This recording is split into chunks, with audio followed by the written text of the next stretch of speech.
Hi guys, good morning and welcome back to my mini vlog. And for today's video guys is pupunta tayo ng Malay-Balay. Siyempre gusto ko kayong isama sa ganap namin ngayon.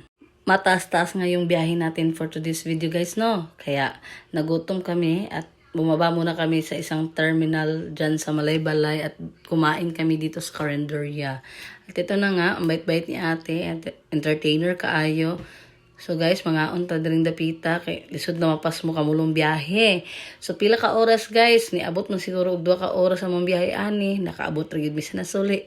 Actually guys, dili gyud ni mamo atuan kaso gilayuan naman ko og hapdos, gyud akong lobot, halang na kaayo.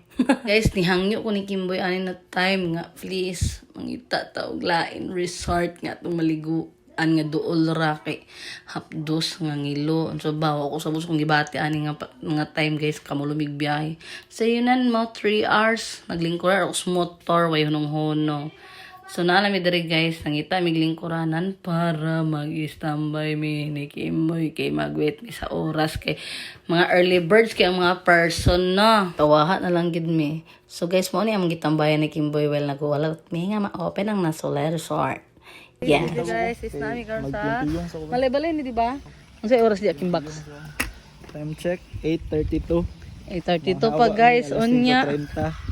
Oh, sayo kini. Nadugay kay oh, si sa balik. walas direksyon. Na It's naman a tay wrong mapa. turn. Pero It's a wrong turn. ay yaw picture pinga na ba na ba. Nami diri sa kuan guys, magwit na lang mi diri nga ko. Ay ako gyud nga bangko, turo gyud dito. Asa? Asa lugar ka mo gawas mo exit na buong. Pagubatan gunta diya. Ning tad ginabuong sig ni ahak eh. Ang piyong ko diya. So guys, mutiyang sa tong driver. Iya din gusto. Balik gi kuno na ko yung gusto ba. Matinaw. Tig-uban lang Kada ko. yung nang matinaw gi kanako na to aron. Matinaw. Ah, diri gyud pala matinaw di. Ay basa man bay. Paano mo pagigdaw basa ang salog. Basaan sa kayo man. Dala isa boy.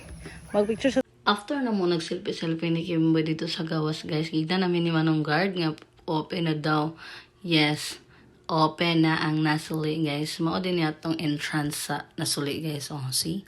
Akong unag yung makomment diri sa Nasuli guys. 75 ra yung entrance ha. Pero wow, makawaw yung kailang mga cottage. Barato na po nila mga cottage diri guys. Ang pinaka-barato siguro kay sa ako lang nakita ha is 300. Pero nindot na kayo guys, di mo magmahay. Aside sa tsada ang kaliguanan, tsada kayong view. Lami kayo mag-selfie diri guys, oh. Malinaw kaayo ang ilang tubig ug super kabugnaw. Bitaw guys, wa ko naligo ani nga time kay wala gi kaya sa akong fighting spirit ang ihulom akong lawas diri sa tubig no. Oo, grabe ka cold murag inyong relasyon. Charing.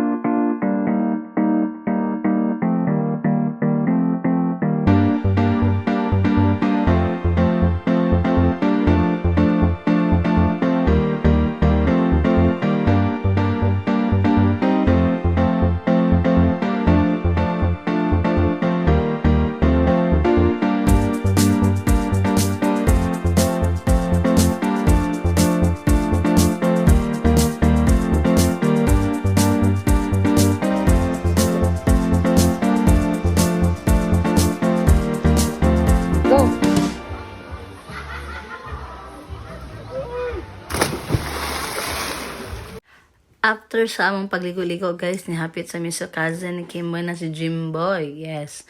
Naptan pamigulan ani guys is timing yung kayo nakasilong nami. So paghunong sa ulan guys, nanghanggat si Jimboy nga madto daw mi sa balay siyang father. Yes, og dito din mi nakaangkat og mga bayabas, nakakaon ko og marang. Yes, dito silang balay siyang papa. Butan kayang papa dai. Entertainer big kayo, liwat sa iya ha. Na si Jimboy guys, oh. Siya may nag-tour sa amo sa kabukidan niya. Luag kayang kabukiran. Charing. So mga guys, wala akong nagmahay sa among gilaag karong adlaw no. Ug sa diyang nakaila pag ginako ang papa ni Jimboy nga unsa gid kabuutan kay gitagaan pag gunyag BH nga nagsaka pa si Jimboy anis punos biyabas no. Salamat kay si BH ug diri ra taman. Bye.